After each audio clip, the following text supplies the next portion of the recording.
تلك الدار الآخرة نجعلها للذين لا يريدون علوا في الأرض ولا فسادا والعاقبة للمتقين.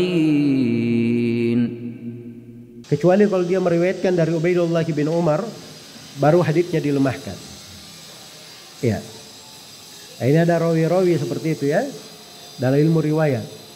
Dia pada dasarnya bagus riwayatnya, tapi dia punya riwayat keliru dari sebagian guru. Itu sudah diberi catatan kekeliruannya. Seperti Ad-Darawardi ini, Abdul Aziz bin Muhammad. Jadi dia ini berjumpa dengan guru namanya Abdullah bin Umar. Dia ini dhaiful hadits, lemah haditsnya. Dia sangka Abdullah bin Umar ini adalah saudaranya yang terpercaya, namanya Ubaidullah bin Umar. Jadi orang ini bersaudara, Abdullah dan Ubaidullah. Keduanya Ibnu Umar, Ibnu Hafs, Ibnu Asim, Ibnu Umar bin Khattab. Itu nisbat lengkapnya dari keturunan Umar bin Khattab. Dua orang bersaudara. Ubaidullah rawi terpercaya, thiqah. Abdullah rawi lemah. Ad-Darawardi dia ketemu dengan Abdullah yang lemah. Dia menyangka itu Ubaidullah bin Umar. Jadi kalau dia bercerita, dia selalu bilang haddatsana Ubaidullah bin Umar. Padahal yang dimaksud siapa? Abdullah. Makanya kalau dapat ulama ahli hadits langsung heran. Kok bisa ada riwayat seperti ini dari Ubaidullah bin Umar? Ini riwayat yang tidak dikenal atau riwayat munkar. Ahli hadits itu langsung paham dia. Ketika ada riwayat berasal dari guru, dia bisa mengerti.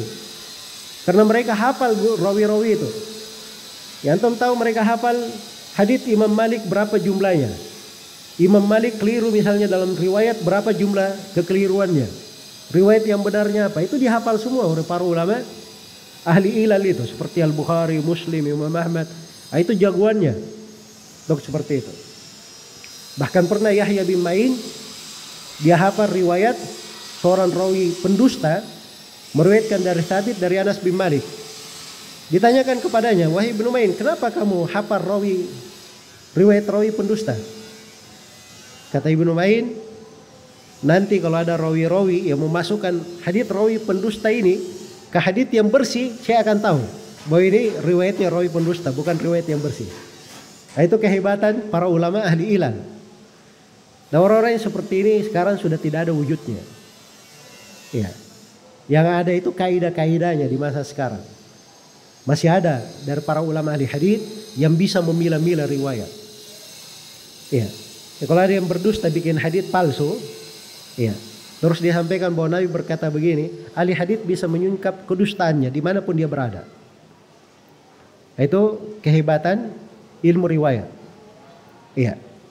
Kehebatan ilmu riwayat. Nah, itu dari bukti kebenaran firman Allah Subhanahu wa taala, "Inna nahnu nazzalna dzikr wa inna lahu lahafizun." Kami menurunkan dzikir dan kami yang akan menjaganya. Hadits Nabi itu termasuk hal yang dijaga. Ya. Karena itu banyak dari orang sufi itu melakukan kedustaan di masa sekarang, tersingkap oleh ahli hadits. Ya, misalnya hadits tentang nur Nabi Muhammad. Itu ciptaannya orang-orang sufi. Jelas ya, disingkap kedustaannya. Ada lagi yang bikin riwayat, katanya di Musannaf Abdul Razzaq, man aqama maulidi halat lahu syafaati. Siapa yang menegakkan maulid kepadaku, maka akan halal syafaatku. Diriwayatkan oleh Abdul Razzaq. Ini tidak tahu Abdul Razzaq di kampung mana dia berada. Jelas ya? Sebab itu tidak ada di Musannaf Abdul Razzaq. Tidak ada. Itu disingkap oleh para ulama ahli hadis. Karena itu jangan sembarang ya dalam riwayat.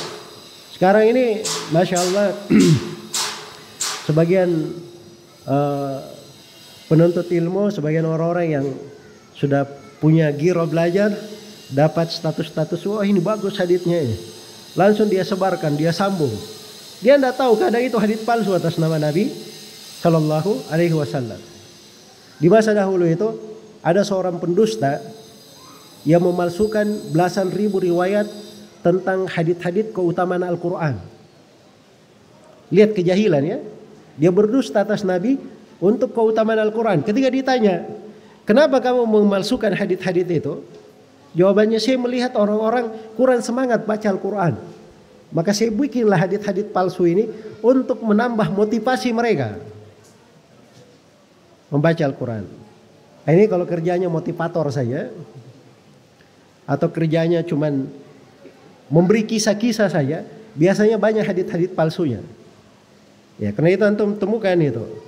Ya, para pelawak sering membawakan hadits-hadits seperti itu. Sampai jin keluar dari sumur pun tidak malu dia kisah-kisahkan. Jelas ya? Ini hal-hal yang seperti ini itu diketahui oleh para ulama hadits. Ada hukum-hukum riwayatnya, ada metodenya. Detail sekali dalam periwayatan. Detail sekali dalam periwayatan. Nah itu subhanallah ya. Orang yang masuk di situ itu bertambah keyakinan. Akan bertambah keagungan Islam itu dalam hatinya. Bertambah keimanannya. Karena itu para ulama hadits, kalau dia dengar hadits, itu seakan-akan dia dengar Nabi berucap di belakang tirai. Karena dia sangat yakin sanad periwayatannya ini bersih, bersambung kepada Nabi Shallallahu Alaihi Wasallam. Iya, baik. Kemudian kata beliau rahimahullah, an Muhammad bin Amr an Abi Salamah an Aisyah radhiyallahu anha mithlahu. Nah, saya sudah terangkan tadi apa bedanya nahwahu dengan mithlahu. Kalau nahwahu semakna, kalau mithlahu selafat dan semakna. Perhatikan ya, antum sudah lewat dua istilah ya. Ya. Baik.